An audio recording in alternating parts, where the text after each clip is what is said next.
Good afternoon, everybody. Welcome to today's Tech Tuesday.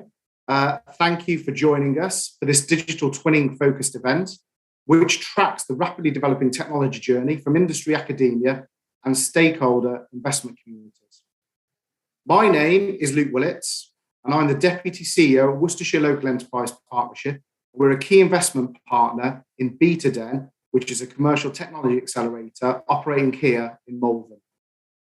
BetaDen continues to support technology entrepreneurs and innovators here, where we are currently in cohort 5 of the programme. In addition, we're also piloting a clean tech bootcamp, which is being run in collaboration with Wireforest District Council, where we've currently got 7 cohort founders developing a range of innovative new products and services with a net zero focus. Before we finish today, I'll share some information about cohort 6, the recruitment and other opportunities for engaging with this growing technology community within the county.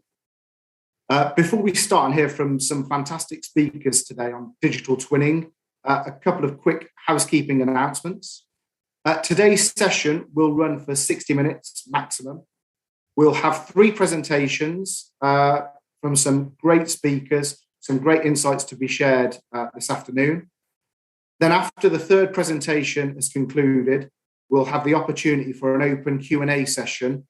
So again, if I could prompt people to use the chat function to submit your questions as they occur, and the team will collate them as they go through, and we'll put them to the panel at the end of the 3rd presentation.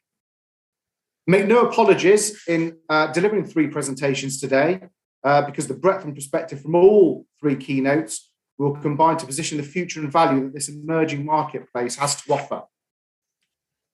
So, digital twinning. The development and adoption of digital twins is set to dramatically accelerate and de-risk innovation across multiple layers of the UK's economy and society as a whole.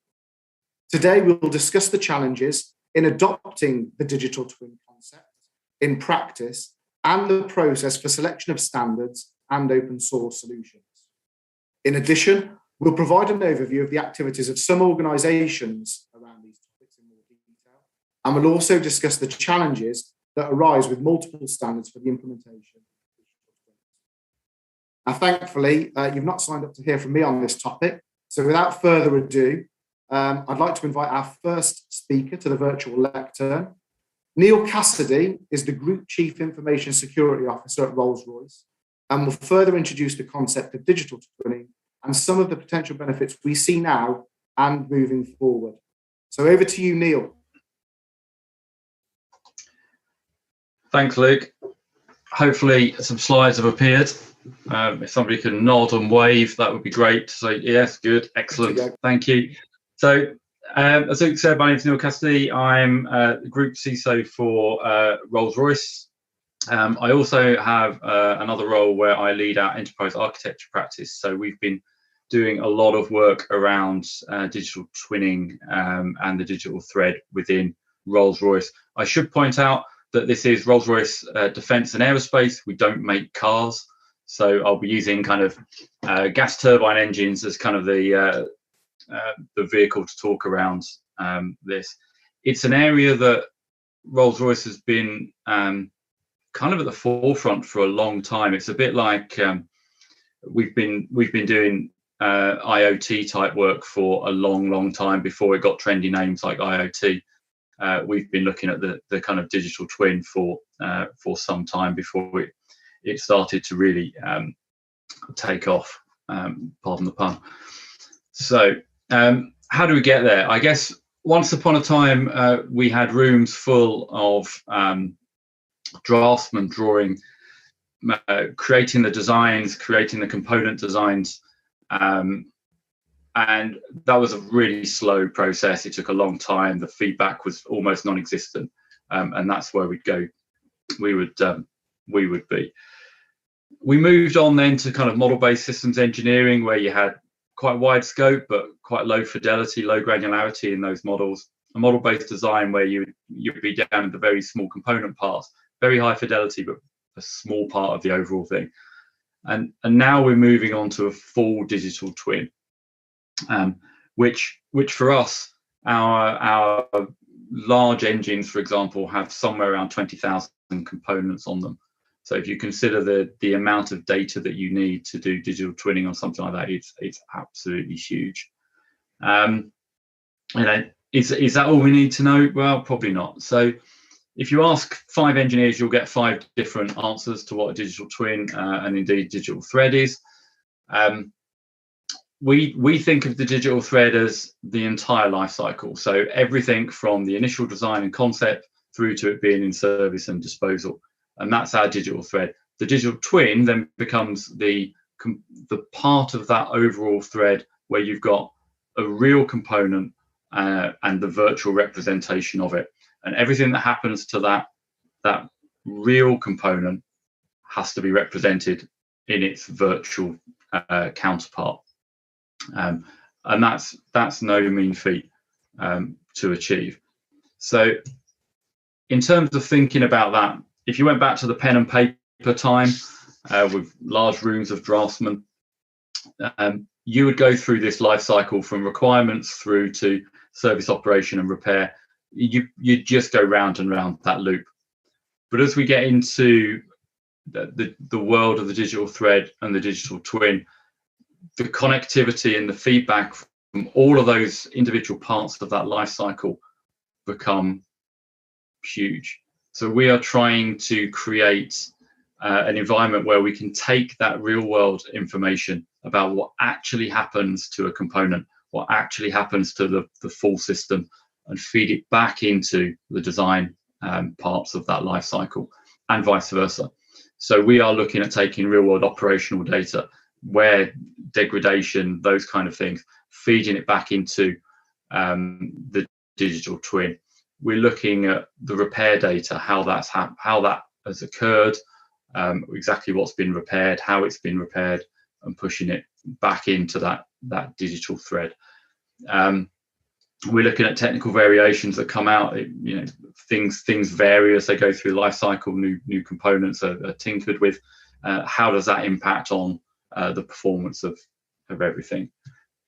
We're also then looking at, say, the full assembled system and going, well, okay, the kind of as assembled final system, how's the process performed in actually achieving that? How are we feeding that back into it? Because even down to the environmental conditions that we assemble the final system together will have an impact on its performance. And again, if you get down into our piece parts, so the individual components, one of those 20,000 components that go onto an engine, again, how has that been manufactured? How has that been manufactured in our own internal supply chain and into our external supply chain? So how do we connect ourselves to our suppliers so that we know, for example, how an alloy has been forged and exactly the conditions it's been forged in, because that has an impact on how it's milled and how accurate and detailed we can do the milling, which then has an impact on the performance and the life of that individual component. And if we can pull all of that strand together, then we'll actually make a much better component for our customers. So that's great, but why do we do this? So for us, what we're looking at is things like reducing risk. So I'm sure when everybody finally gets to go on holiday, they'll be delighted that at the forefront of what Rolls-Royce does, we are worried about risk, and we want to reduce that down so that thing that dangles under the engine, under the wing, and keeps you in the air is spectacularly safe and will keep you safe on your travels. So it's all about reducing risk, and we used it quite a bit at the individual component part when we were creating the electric aircraft recently. So there's a lot of that digital thread and digital twin has gone into creating that, and that has reduced the risk in producing something very rapidly over the last few years. Increased confidence, again, great from a customer point of view, but that picture of that big fireball is actually a blade off test that we have to do for every engine as part of the testing process. We basically have to destroy one, at least one. And if it goes badly, you have to destroy another one. So these things cost about £10 million to do that. So we don't want to do it too often. But as we build that full digital model, and we know how it's manufactured, and we've got all of that detail in, we can actually run simulations which cost a fraction of that. And they are now being accepted as, from an airworthiness point of view, that's a valid test without having to destroy an engine. And you can think of the environmental consequences of a destruction event like that. So that's really huge for us. Maintenance. So the Rolls-Royce business model for our engines is powered by the hour. So if the thing's not flying, we don't get paid. So you can imagine the last couple of years has been somewhat traumatic for the organisation. But what that does as a business model is it drives your maintenance. So we've been leading on predictive maintenance for some time, and that really involves being able to understand the failures, understand the wear, understand the degradation, and being able to say, well, at this point, we believe that component in that engine is going to fail. So let's get that replacement on the ground at the airport for when that plane is ready to turn around, and we can fit it without any downtime for the airline and for the engine. And that's absolutely crucial for us. And that was, the more we can get into the digital twin space and the digital thread, the more accurate that can be, the less downtime there is, the more flying time, which is good for the airlines and it's good for us. Training is something that, again, we've dipped our toe into with a digital twin. We do have one for one of our engines. It's one that comes in two parts. So it's too big to be shipped on its own. It gets shipped in two parts. And when it arrives, it has to be put together. We train people around the world now using virtual reality on a digital twin, a very accurate representation of one of our engines, and we train them on it as how to fit it together. So we train people from the UK who are based in Singapore as how to put these engines together safely and in a certified way using a digital twin.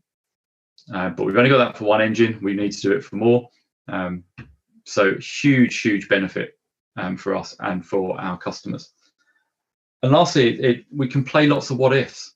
You know, we can, if you've got that digital twin, you can play with how it's the system is put together. You can play with the process. You can play with the component parts. You can tweak it. You can adjust it. You can maximize the performance of it. All in a nice, safe environment without having to do that horrible thing in the top right-hand corner, which is destructive test every time. And that is going to lead to better quality products at a lower cost, which is kind of where everybody wants to get to. So they're all the kind of benefits that we're looking at, but there's also the where next, where you want to go. And to be honest, we're only kind of constrained by our own imagination when we get to this point. So this is a horrible slide I put together. It looks like it's been drawn by my 5-year-old boy, so I apologize for that. But what we're starting to look at is if we can take that real-time information off one of our products whilst it's being in use, and we can put it together with how it was manufactured and how it's been repaired and how it's been overhauled through its life and how it's degrading and how the components are degrading, we can actually optimize the performance of that product whilst it's being used remotely, which from a efficiency point of view, from a lower emissions point of view, sounds fantastic. I then have to put my other hat on of worrying about the security of these things and being in a plane and having people from the UK or people from Derby being able to change the settings on that engine and tinker with how it's set up and configured whilst I'm flying does worry me quite a lot. So there's other things we need to worry about, but being able to do that would massively impact on the cost of travel and air traffic. So the single biggest cost that every airline has is its fuel. So being able to actually fly the most efficient, optimal way every single time could be an absolute game changer for the industry. But that would only be possible with a full digital twin model in place. So they're the kind of, at that point, I'm gonna stop, because I've managed to do 15 minutes, which is perfect. But also, I think I'll hand over to Marcus, I think, next, who's going to talk a bit more about the standards. But hopefully that's given a bit of an overview as to how, as a large manufacturer, we kind of see the digital twin and where it sits and how we want to use it and the benefits that we see from it, which will be huge from an industry point of view. So, Marcus, I think I hand over to you. Brilliant. Thank you, Neil. That was fascinating. Again, just a reminder, if anybody does have any questions for Neil, if they could pop them into the chat at this stage, and we'll capture those and come back to them in due course. But yeah, if I hand over now to Dr. Marcus Kaufman from Coventry University, who's going to talk about digital twin standards and open source. Marcus, the floor is yours. Okay, thanks, Neil, and thanks, Luke. Hopefully, you were able to see my slides. Yeah, great. I will apologize in advance. I tried to cram a lot of information in this 15 minutes. So there will be a lot of detail on these slides in there and quite a few slides. So I'll try to move quite quickly through this. So really what we'll focus on today, from my point of view, I work at Coventry University in the Research Institute for Future Manufacturing and Materials. I lead the Institute for Advanced Manufacturing Engineering. Within our team, we have a group looking at digital manufacturing and digital transformation.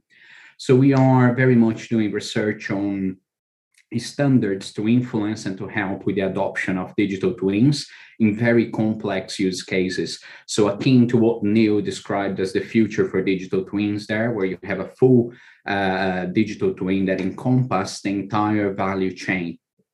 So this is going from raw material to recycling, all the companies or actors involved in that process, and all the physical assets involved. So be it the raw materials, the components, the products itself, the people, the manufacturing facilities, and so on. Okay, so today we'll briefly discuss the challenges in adopting the digital twin in practice across this wide range of actors and companies involved in a value chain. In particular, the process for selection of standards and the use of open source solutions that are seen as a very good way to accelerate digital twin adoption, particularly across the supply chain, where loads of smaller companies perhaps struggle to buy proprietary software.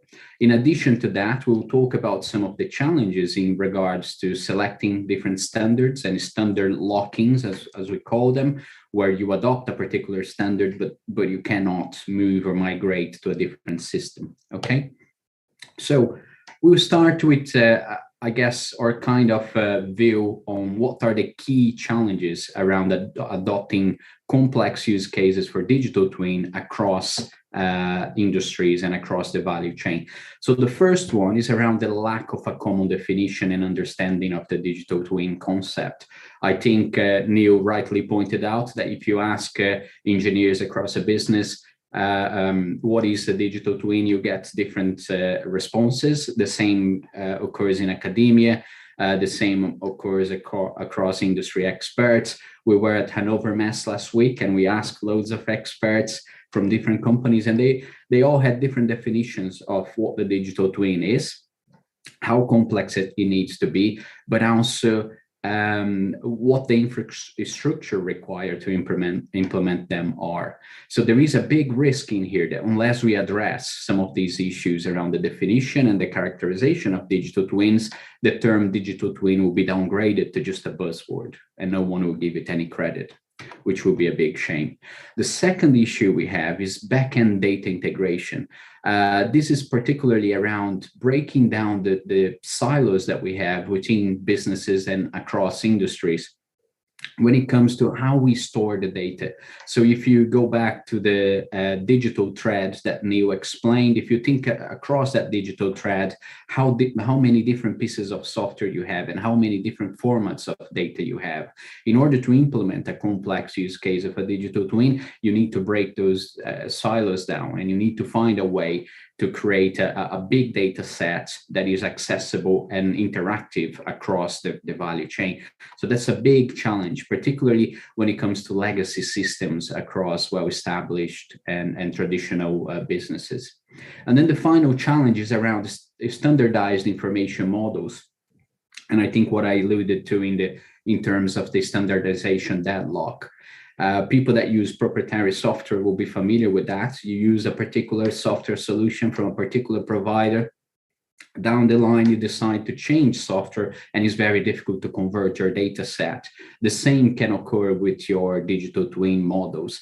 And if you have a single instance digital twin, if you have a single product that you created and you only use it internally in your company, perhaps it's not a big problem. But when you create a very complex and aggregated model of a digital twin across a value chain, that can be a big problem that can cost you millions of pounds. So open source and standardization can help you address those issues. So what we'll cover today is some key areas that can address some of those issues and perhaps enlighten and give you some insights into how you can approach some of these challenges.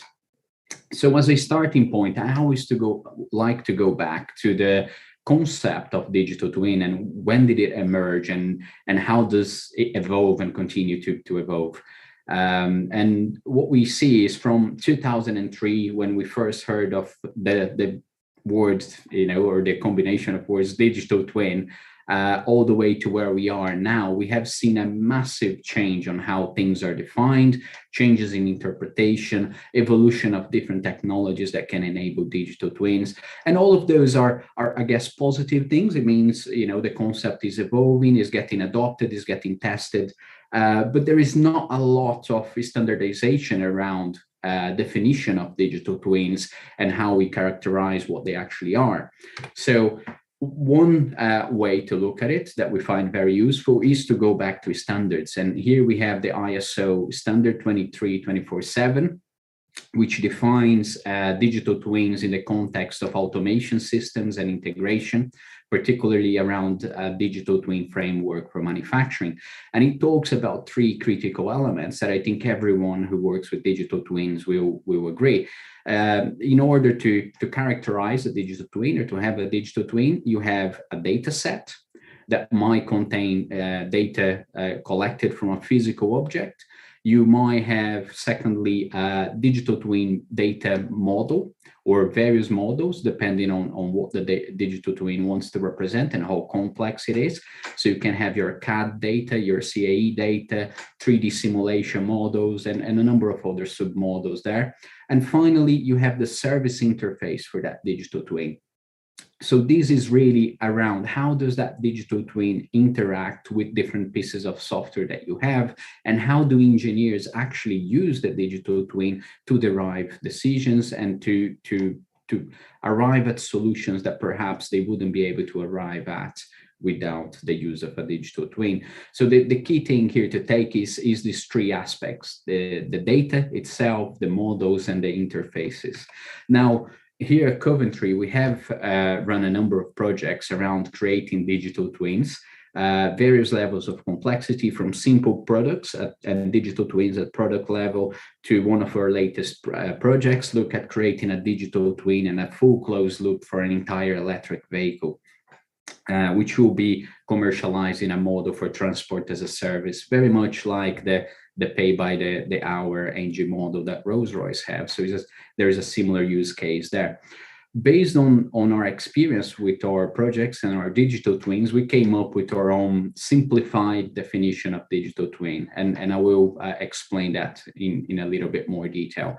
So a digital twin for us here is a digital representation of a physical asset that's synchronized at the appropriate level of fidelity to deliver value. Now, the delivery of value here is the key thing. So whatever value proposition your own business have, or your own organization, or your own value chain, you design your digital twin around that. So if we break that definition down, digital representation, by that we mean a representation of a real world asset in a virtual environment through data models and submodels. Okay.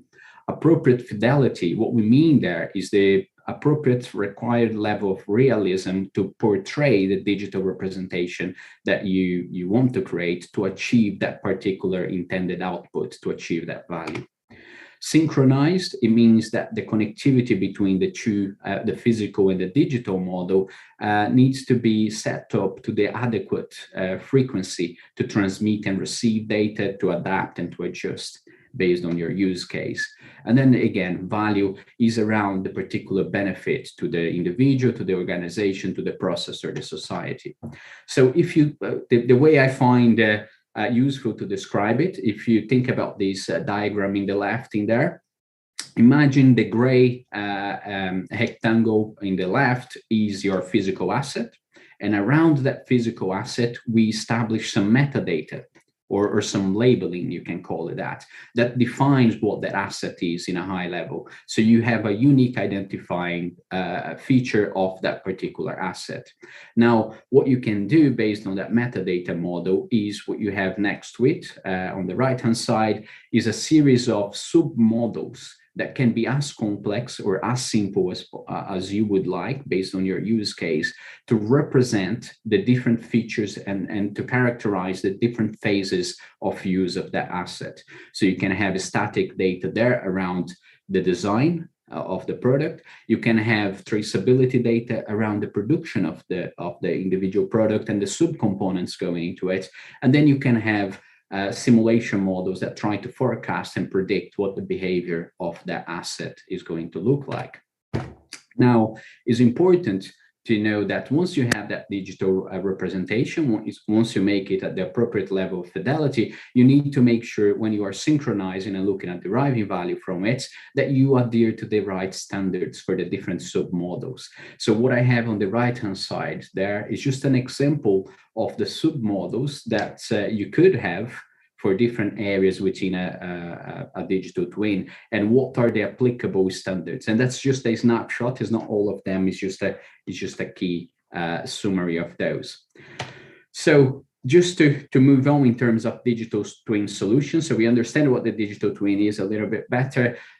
We see that since 2020, in the past 2 years, there have been a very big effort by different organizations in terms of creating open source solutions and open source specifications around data models. So I just mentioned a few there of the top names that we worked with before and that we know about, but the list is non-exhaustive. So we have in there the Open Manufacturing Platform, the Digital Twin Consortium, the Industrial Digital Twin Association, the Gaia-X organization, Clean Energy and the Smart Manufacturing Institute, and many others.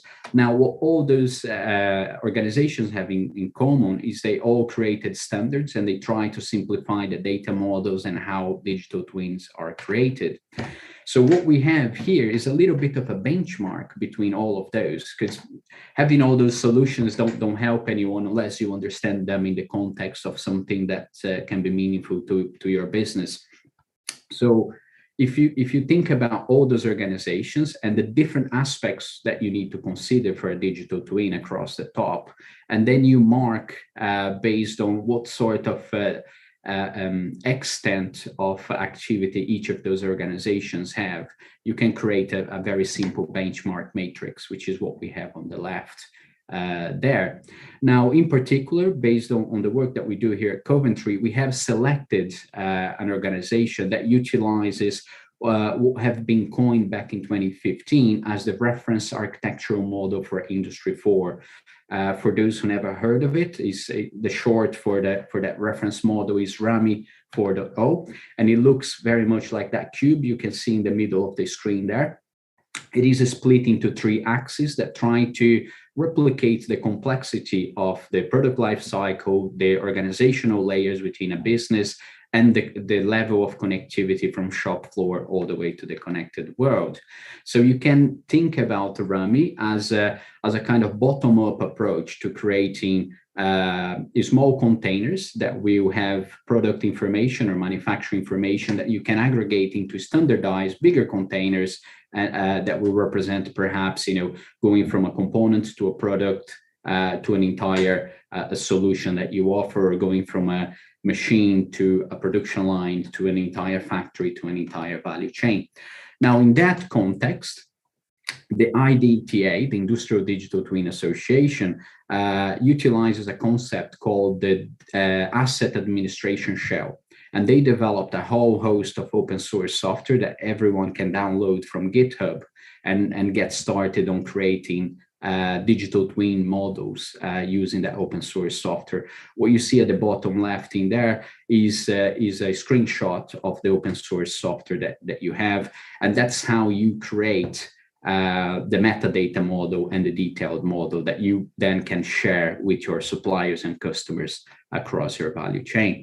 Now, that gives you a lot of information in terms of the solution, but before you get to a selection and before you go through that decision mechanism, it's very important to think about use cases. How does a digital twin actually aggregate value to your business or to your process or to your team? And I just listed there a number of use cases that are very common with people building digital twins. They start as use cases on the phase of design, they move into the phase of building the actual assets, and then they extend into the as used and as maintained.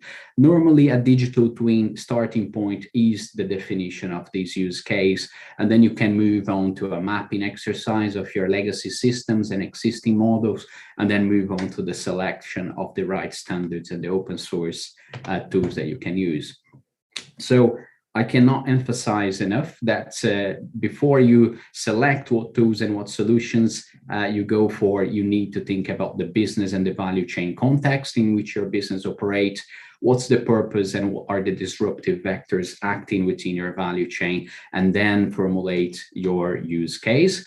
Once you have that use case in mind, we recommend that people use a standard implementation plan. And this is just a sample that we used in 3 or 4 different projects that show you a high-level implementation plan for a digital twin model. And it starts with characterizing what the use case is and characterizing the product or the process related to that particular digital twin use case. Then designing the infrastructure and environment in which you run the digital twin, and then executing that in a pilot environment, evolving it, developing it, and then finally disseminating it across the business or across the value chain, if you like. I know it's a very quick whistle-stop tour of some of these tools, but I wanted to give you a generic idea of where to go. In particular, I want to emphasize the definition of the use case. And here's an example of a standard document that we use here at Coventry in our research center, where we created a template to define a use case based on a standard for use case definition. Very quickly, it goes through what the scope for the digital twin project is, what are the key objectives, ask you some few obvious questions that you should ask yourself, and then finally what the business case is. Document that, share with the collaborators in the project, and is always a good way to start. Just the final 2 slides before I hand over back to my colleagues. If I look at the digital twin use cases across the value chain and some of the key challenges, I think there is a lot being said about the technical challenges. I don't want to dwell on those too much. What I want to focus on is the challenges around business and transactional issues. In particular, the definition of economic impact of digital twins. I think Neil touched upon how much can be saved if you just avoid the non-destructive testing that is required in airspace, but the same would apply to automotive and other areas. So understanding that economic impact and the return on investment from creating digital twins is really important.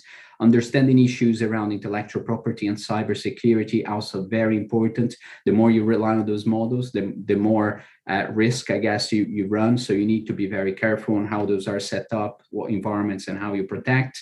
Contractual agreements and data ownership, another very important issue that people are just becoming aware of. And then finally, cultural issues. So the definition of terminology, the semantics, and everything else associated with how we characterize digital twins is a big challenge. Workforce development, skills development and training, and then finally certification and approval. How do you rely on those models to verify, validate, calibrate, certificate products and services is very important. There is a lot to be done in these areas. That's all from me. You have my contact details in there. If you're interested on anything, I'm more than happy to take questions at the end, but you can also email me.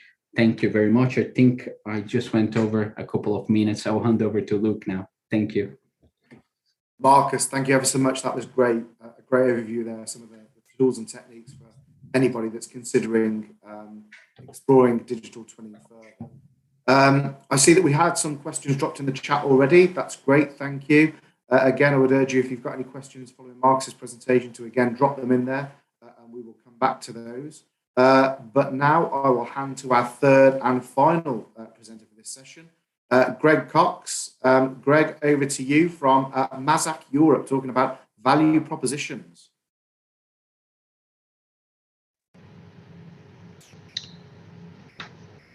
Hello, everyone. My name is Greg Cox, and I'm a Senior Manager of European Sales Engineering at Yamazaki Mazak, UK. For those of you who don't know, I imagine many of you in this presentation already do, but Mazak is a machine tool builder. We are one of the biggest machine tool builders in the world. We've got 7 factories, all of which can produce up to around about 100 machines a month. So digital twinning is a very much part of technology that we've been looking into for, like Neil mentioned, prior to it having the buzzwords of digital twinning. We were invested in this kind of technology to support our customers. So we make the machines, as you can see up in the top right hand corner. There's about 300 different types of machine we actually manufacture, and we are unique in the marketplace because we not only develop our own machine tools, we also develop the controller, so the PC-based controller that actually drives those machines around. Now, what I'd like to talk about really in this session is how we've actually used digital twinning, and one of the key things we felt was a difficulty at the beginning of the process of digital twinning. And that's actually the integration with digital twinning as a value proposition. Now, like most technology companies, we can all become very guilty of discovering a new technology or a new capability of a technology and then rushing into efforts to show the use of that, especially when, like with Industry 4, IoT, digital twins and artificial intelligence, there's a lot of noise about that at the time, and there's an interest in or a need in the market to show that you're in those sorts of zones. And it's very easy to develop that technology without really considering the value proposition or what's valued to the customer and how you utilize that technology for your customer. And it's customer, but also customers. And it's important that when you look at things like digital twinning as a provider of the technology, you segment your customers into the different areas, because what's useful for one customer as a digital twin might be completely useless to another. And that's one of the key factors that we've noticed. So out of that, what I'm going to talk about now is 2 ways that from us talking to our customers in different segments, we've actually generated real use cases for digital twinning technology. And this does fit widely into the explanation given by Marcus just a minute ago of where you treat digital twins as digital representations of physical assets with enough synchronization or syncopation to give some kind of value proposition to the user. So that's our definition. That's how we define digital twinning technology. So there's two areas that I'm going to go through now. One is our what we call smooth cam AI, and then the other is how we actually gather data from our machines and provision that to our customers to do what they want with. And essentially we say to do what they want with because every customer's use of data in this way is individual. So first of all, this is an applied technology that we've had for over a decade. It's become much more like a digital twin in the last 3 years due to the detailed synchronization of data between our physical machine and the machine that we keep as a digital twin on our office PC. Now, for manufacturing parts, you obviously have to write a program, a set of X, Y, Z, A, B, C coordinates that are driven round a part, and then your best utilization of your high value machine tool is to write those offline. Now, traditionally, those are done with pieces of CAD/CAM software, and the CAD/CAM software writes through a post-processor to the machine, which then interrogates the information and makes the part. The advantages of digital twins is that you are able to synchronize the machine's exact data. So things like fixturing, tooling, parameter sets, the position you put the part in the machine, all of the things that can catch you out when you're actually machining a part and cost you time and setup, you can synchronize and produce offline through a piece of software we call Smooth Cam AI, which is essentially a digital twin of the machine in the office space and is synchronized every time you run a program update. So that's one use of an applied technology of digital twinning. Slightly more traditional in its approach is our gathering of sensor data or information data and transferring that through to areas where customers can use this data to create their own digital twins or their own digital representations of the information. So we strongly recommend using standards, and one of the standards that Mazak has actually adhered to is the standard MT Connect. So this is obviously well known within the machine tool world. We were fortunate that we sit on the board of a number of machine tool builders, over 300 in fact, that sit together over in the US and have regular meetings about how data is going to be sent from machine tools in a standardized format through to systems that can then actually read it. And arrived at this standard, which is regularly updated, there's now over 100 standard terms which provide the ability to send data through from the machine tool or from its peripheral components through to this standard output that can then be gathered up and used. So that's something that we really, really recommend is the use of this. One of the things that we're slightly getting frustrated with in the digital twin world is the number of dashboards that people produce with this data. Dashboarding alone for every single product can be frustrating to our customers and really isn't necessary. So what we do heavily rely on and we heavily recommend is that our suppliers and the pieces of peripheral equipment that actually join onto our machines facilitate digital twinning in a way that they facilitate data acquisition from their devices, and they allow that to be tunneled securely through a system, our system or their own, up to a cloud where it can be gathered in a database and then accessed by things like Power BI. And I think we shouldn't ever underestimate the ability of engineers, and certainly some of the graduate engineers that come through, to dashboard information individually for organizations. Some of the most successful organizations Mazak's worked with, particularly in the UK, for practical application of digital twinning, have gone to a local university and they've taken on a graduate on a project, on a teaching company scheme or a similar type of project, and they've used that graduate to actually produce the information that is valuable to their business from the outputs they get from their standard equipment. So that's something that we really advocate within Mazak, and we really push our organisations to do. Producing dashboards ourselves is relatively straightforward. There's tools that you can dashboard data from automatically, things like Power BI. It's very, very easy to do that, and really it's what you do with the data that's important. So that takes us on to the next stage, and this is again some of the applied technology that we've put in place. So there's a couple of examples here. I'm hoping this video may just play now. So what we're actually doing here is we're gathering up the MT Connect data from our machines, and we're able to then simulate that data into a piece of software, a standard piece of software like MATLAB, and actually use that to do predictive maintenance. So as you can see up there in the top right hand corner, this is just a machine driving round, and what it's actually doing is it's plotting the standard loads that it would expect in that situation, and using that to look at standard deviations of that load across a broken down section of the machine table and identify things that are out of the normal. So that's the data down there over in the right. So these are the ways that we're using, working with customers to provide predictive maintenance tasks on our machines.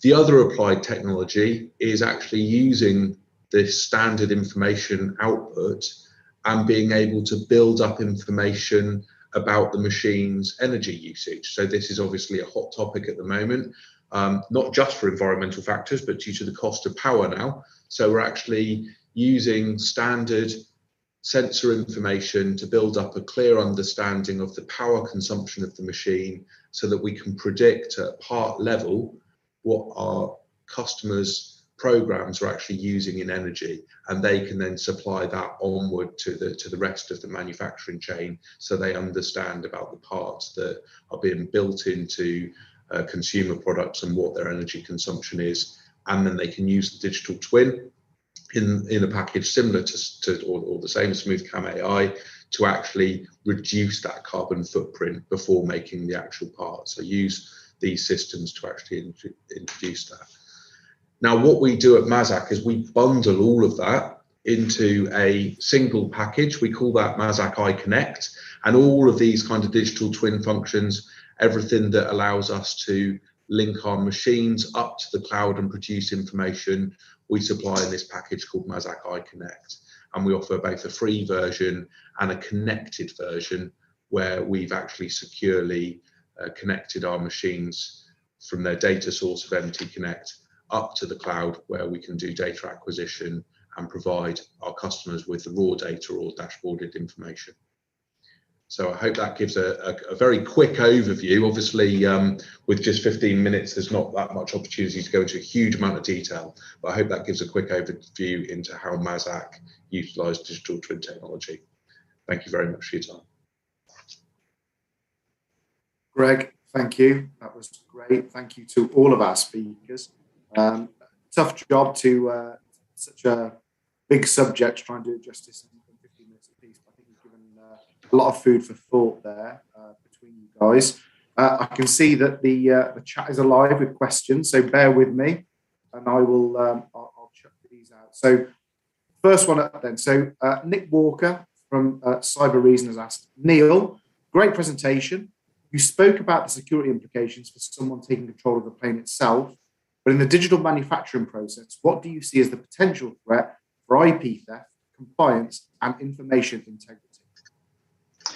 I mean, that feels like about an hour-long answer in itself, to be honest. And you're hitting on a kind of a subject of the bulk of my job. So I think it's both a blessing and a curse all at the same time. So I think the fact that you've got everything connected together in some way, shape, or form makes it a huge target for both IP theft and integrity of data, which is becoming more and more relevant in this space. It used to be everyone used to worry about IP theft, but actually somebody being able to get into that cycle and change the information ever so slightly has huge impacts on safety and performance and lots of different things. So it's a major concern. On the positive side, knowing that it's all together and it's in one place and it's all connected, you know what you're protecting. So you can do something about it. Whereas currently, all of those systems are spread across an entire enterprise in little pockets. You don't know where it is, and you have to try and protect everything to the same level. So it's kind of 6 and 2 3s. You're bringing it in to be more concentrated. You know where it is, you can protect it. But if somebody does get in, the implications are huge. So it does mean that you've got to, it really starts to drive the stuff in cyber where people have talked about look after your crown jewels. This is going to be your company crown jewels. You know where they are. You need to look after them. Thanks, Neil. Marcus, I'll turn to you next. So Lawrence from Ionos Cloud has asked, do you think that digital twinning standardization will remain fixed? He references ISO and FDIS 23/24/7 standards, or only remain fixed until the digital twin assets require new levels of data details? Yeah, thanks for the question. I think what we've seen so far is standards that deal with the high level definition.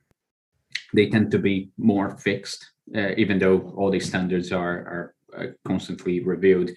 But when you get to the specifications and the standards that look at the models and submodels and how they are defined, that is absolutely, in flux all the time. So the organizations that we work with, they have specific working groups that are constantly reviewing and developing further submodels and further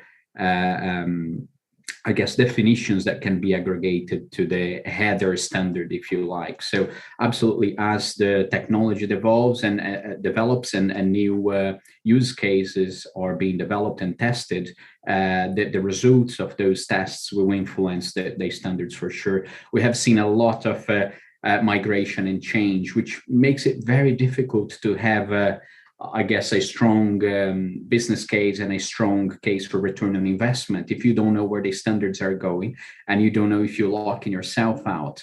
So the idea of having open source software and open source standards is quite useful in the sense that if you are connected to that open source standard and software, as one gets updated and the other one gets updated and rolled out, everyone gets an update for free without having to invest millions of pounds in overhauling your systems and having to find workarounds to convert and translate data sets into new standards. So I don't think they will remain fixed. And I think using open source solutions is a great way to address that flux of standards, if you like. I hope that answers the question. Lovely. Thank you, Marcus. I've got one for all the panel now. I'll give Greg the first crack at responding to this one. So do you see digital twinning increasing the licensing model of IP rather than physical asset purchases? That's from a kind of a domestic and an international context there, Greg.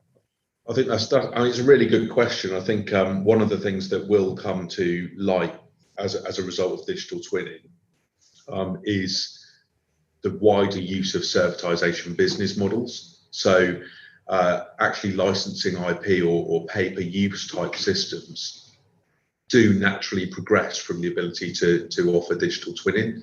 So because not only the organization using the technology, but maybe the organization that manufactured the technology has good insight to its use. So I think I imagine that Neil can give some sort of idea on this as well, certainly with the power by the hour type systems that Rolls-Royce have rolled out over the years.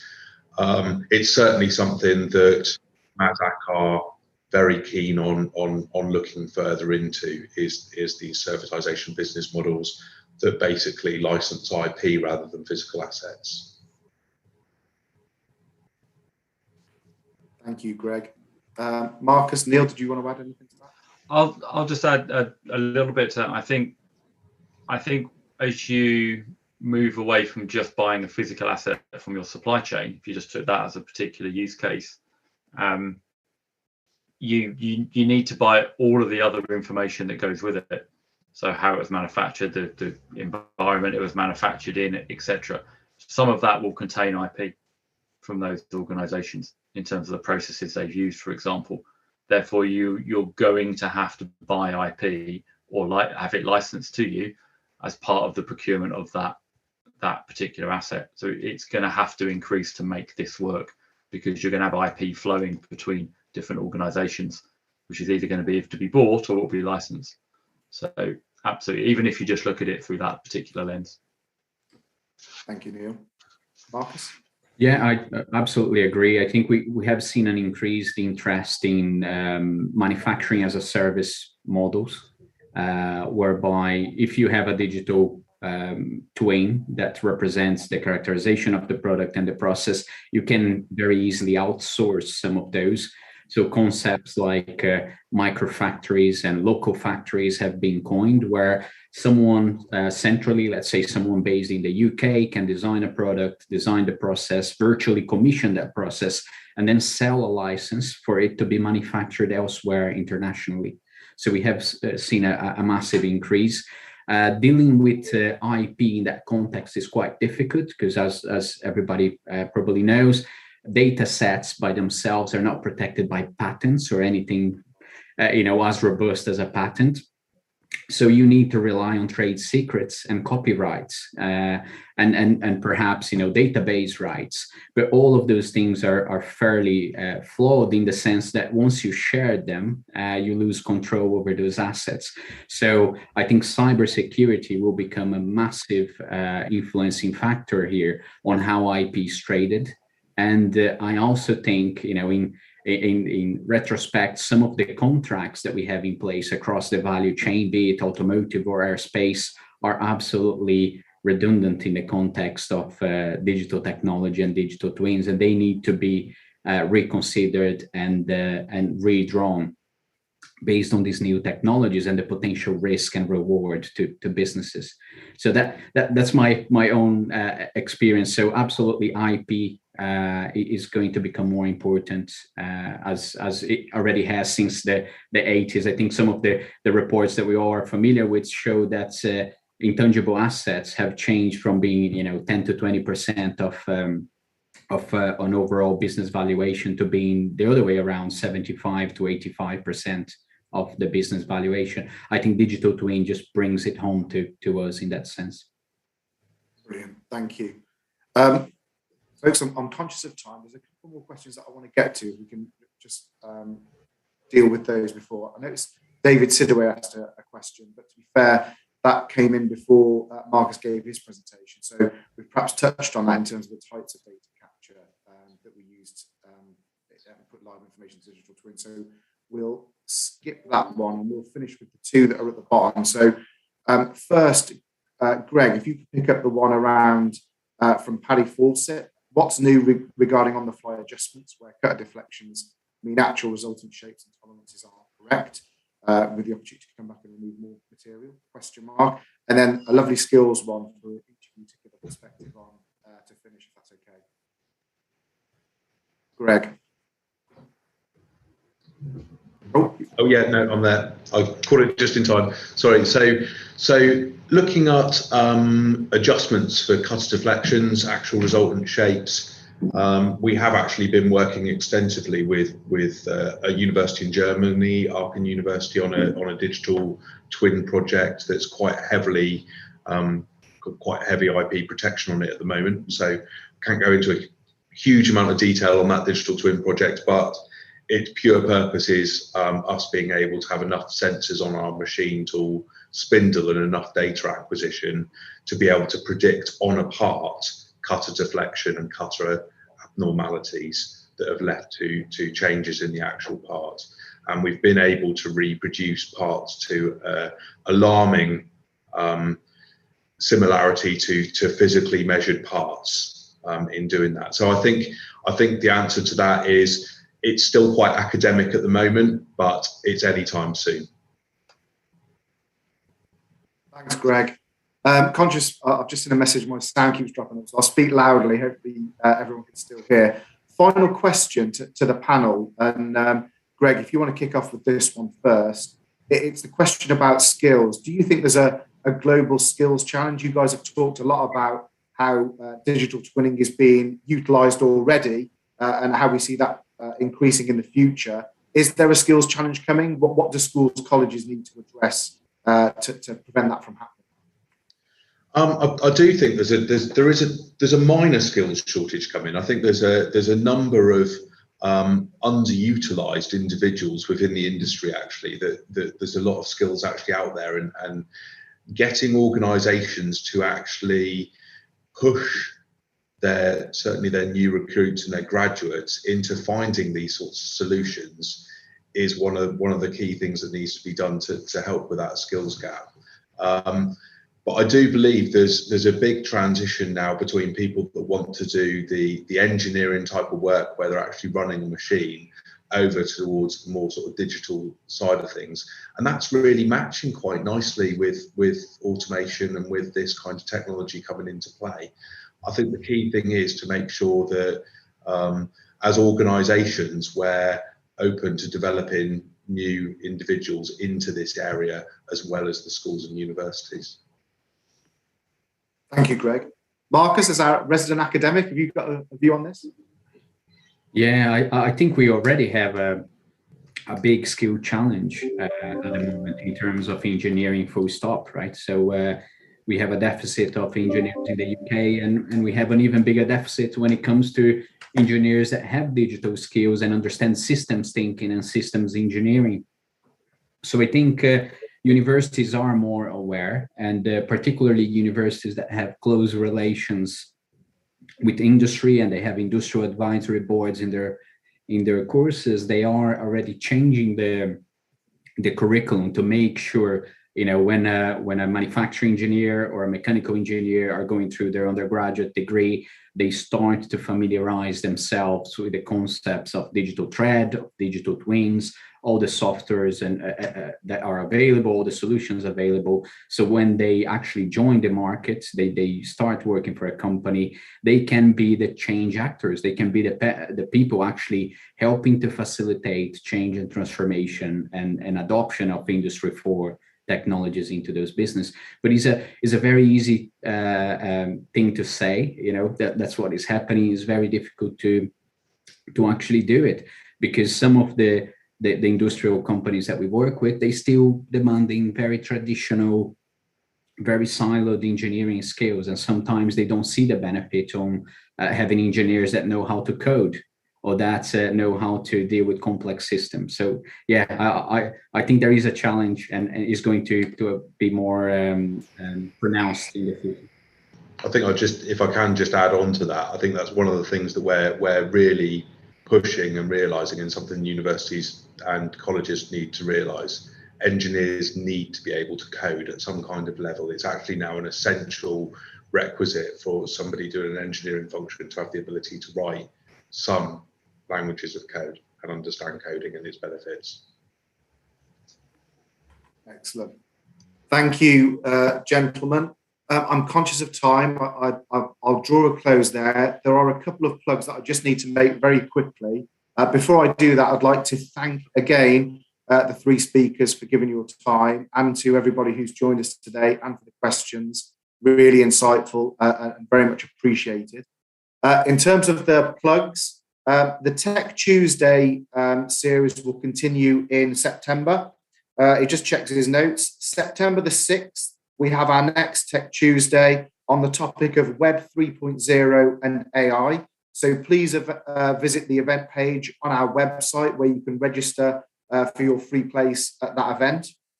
The second plug that I wanted to do was around Cohort 6. So we are now formally opening applications for Cohort 6. So if you are, or you know of any tech startup businesses that are looking for support to accelerate your technology product or service, then please do visit our website. You will be able to apply for a place on Cohort 6 with a package worth up to £50,000 of support in terms of mentoring, access to finance, office space, etc. So all the details are on our website, so please do take a look. And if you want to get in touch, we're trying to build a tech community here in Worcestershire.